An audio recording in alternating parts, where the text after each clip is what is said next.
संयुक्त राष्ट्र सुरक्षा परिषद प्रतिबंध निगरानी टीम ने पहलगाम आतंकवादी हमले को लेकर एक बड़ी रिपोर्ट जारी की है। इस रिपोर्ट में कहा गया है कि लश्कर की मदद के बिना पहलगाम का हमला संभव नहीं था। रिपोर्ट में टीआरएफ को लश्कर तैयबा का दूसरा नाम माना गया। यह रिपोर्ट भारत के दावों का समर्थन करती है। यूनाइटेड नेशंस सिक्योरिटी काउंसिल ने 36वीं रिपोर्ट में पहलगाम में हुए आतंकवादी हमले का उल्लेख किया। इस हमले में 26 लोगों को धन पूछकर गोली मार दी गई थी, हत्या कर दी गई थी। रिपोर्ट के अनुसार हमले में 5 आतंकवादी शामिल थे और ये रिपोर्ट भारत के उस दावे को सिद्ध करती है कि किस तरह से पाकिस्तान की सेना ने, पाकिस्तान की सरकार ने आतंकवादियों की मदद की है और आतंकवादी पाकिस्तान के सैनिकों के वेश में भी आतंकवाद फैलाते हैं। और एक और बड़ी खबर आ रही है, मास्टरमाइंड शमा परवीन को बेंगलुरु से गिरफ्तार किया गया है। ये झारखंड की रहने वाली है और ये एक जबरदस्त आतंकी सरगना असीम उमर से प्रभावित थी। शमा, ये सूत्रों के हवाले से खबर आ रही है और इसे असीम उमर को जवाहिरी ने मॉड्यूल का चीफ बनाया था। अलकायदा टेरर मॉड्यूल की ये मास्टरमाइंड है और गुजरात के एटीएस ने इसे गिरफ्तार किया है। ये एक बड़ी कामयाबी गुजरात एटीएस की है क्योंकि बेहद ख़तरनाक है।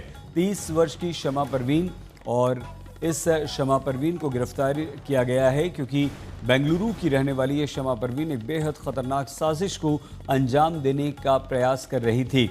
शमा परवीन के पाकिस्तानी कनेक्शन हैं, उन पाकिस्तानी कनेक्शनों का भी अब खुलासा हो चुका है और शमा परवीन के इलेक्ट्रॉनिक डिवाइस से इस पाकिस्तानी कनेक्शन का खुलासा हुआ है। गुजरात एटीएस इससे पहले शमा परवीन से पहले 4 और लोगों को गिरफ्तार कर चुकी है और उसके बाद शमा परवीन का गिरफ्तार होना एक बहुत बड़ी खबर है। हर्ष संघवी गुजरात के गृह मंत्री क्या कह रहे हैं, हम आपको सुनवाते हैं। गुजरात एटीएस ने अलकायदा इंडियन सब कॉन्टिनेंट के पहले 4 आतंकियों को गिरफ्तार किया है। कल एक और बड़ी सफलता गुजरात एटीएस को प्राप्त हुई है। एक महिला जो बेंगलुरु से है, ये आतंकी खास तौर पे हाईली रेडिकलाइज है, ऑनलाइन टेरर मॉड्यूल पे काम करती है। उसके बहुत ही महत्वपूर्ण पाकिस्तानी संपर्क भी उसके अलग अलग डिवाइसेस से मिले हैं।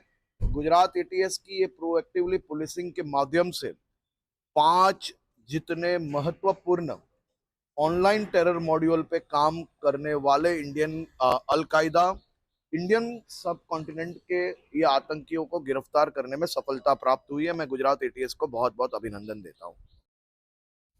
और एक और बड़ी खबर इस समय हम आपको बता दें, अलकायदा इंडिया सब कॉन्टिनेंट की सरगना शमा परवीन की गिरफ्तारी के बाद एक और बड़ा खुलासा हुआ है।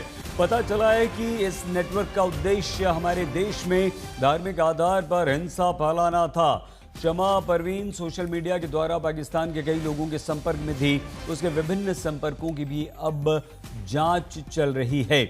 आप अंदाज़ा लगाइए कितनी ख़तरनाक है ये शमा परवीन, जो हमारे देश में धार्मिक उन्माद फैलाना चाहती थी और इसके लिए सोशल मीडिया का वो सहारा ले रही थी। पाकिस्तान में विभिन्न लोगों के संपर्क में थी, मतलब यहाँ बैठकर पाकिस्तानी संपर्कों को यहाँ की सूचना देकर वो धार्मिक उन्माद फैलाना चाहती थी। अलकायदा के इमाम अनवर औलाकी के जिहादी स्टेटमेंट्स भी जो कि देश विरुद्ध करने के लिए लोगों को उकसाते हैं, वो इसने डाले हुए हैं।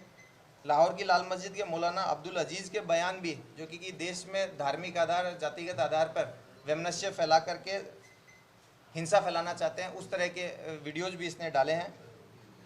इस महिला की वहाँ से अरेस्ट करने के बाद में ट्रांजिट रिमांड पे इसको लिया गया। आज अर्ली मॉर्निंग में इसको अहमदाबाद लाया गया है और आगे इसको कोर्ट में प्रोड्यूस करके रिमांड लेकर के आगे जो भी चीज़ें होंगी आपको बताई जाएगी। आइए इस समय सीधे अरविंद ओझा हमारे संवाददाता देखिए सारी जानकारी के साथ न्यूज़ रूम से हमसे जुड़ चुके हैं।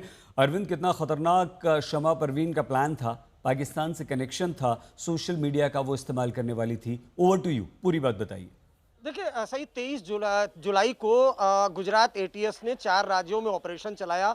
दिल्ली नोएडा से एक एक और गुजरात से 2, कुल मिलाकर 4 एक्यूआईएस के आतंकियों को गिरफ्तार किया। और जब उससे पूछताछ हुई तो बुरके वाली जो मास्टरमाइंड है शमा परवीन, उसके नाम का खुलासा हुआ। उसके बाद गुजरात एटीएस की टीम पहुंची और उसके बाद शमा परवीन को गिरफ्तार किया गया। अगर आप ये देखें तो गुजरात एटीएस का ये जो टेरर मॉड्यूल पर शिकंजा है, गुजरात एटीएस का ये एक्शन है। कर्नाटक से शमा परवीन को गिरफ्तार किया जो बुरके में मास्टरमाइंड थी। जो 4 पहले 23 जुलाई को टेररिस्ट अरेस्ट हुए थे, उनको शमा परवीन ही उनकी हैंडलर थी, मुख्य साजिशकर्ता थी। कुल मिलाकर, और ये जो शमा परवीन है ये झारखंड मूल की है, लेकिन बेंगलोर में रह रही थी और लगातार सोशल मीडिया के जरिए ऑनलाइन रेडिकलाइजेशन चला रही थी। जो 4 गिरफ्तार हुए हैं नोएडा से, दिल्ली से और 2 गुजरात से, इन चारों आतंकियों को का ब्रेन वॉश शमा परवीन ही कर रही थी और लगातार सोशल मीडिया के जरिए उनको भड़का रही थी। और अगर ये देखें तो जो ये राज्य है गुजरात, कर्नाटक, दिल्ली, नोएडा, इन 4 राज्यों में ये नेटवर्क पूरा फैला हुआ था अलकायदा इंडिया सब कॉन्टिनेंट का, जो एक्यूआईएस का। शमा परवीन की अगर बात करें, ये बुरके वाली मास्टरमाइंड का खुलासा कब हुआ? 23 जुलाई को जब रेड हुई उन 4 आतंकियों से इस शमा परवीन जो बुरके वाली मास्टरमाइंड, इसका खुलासा हुआ।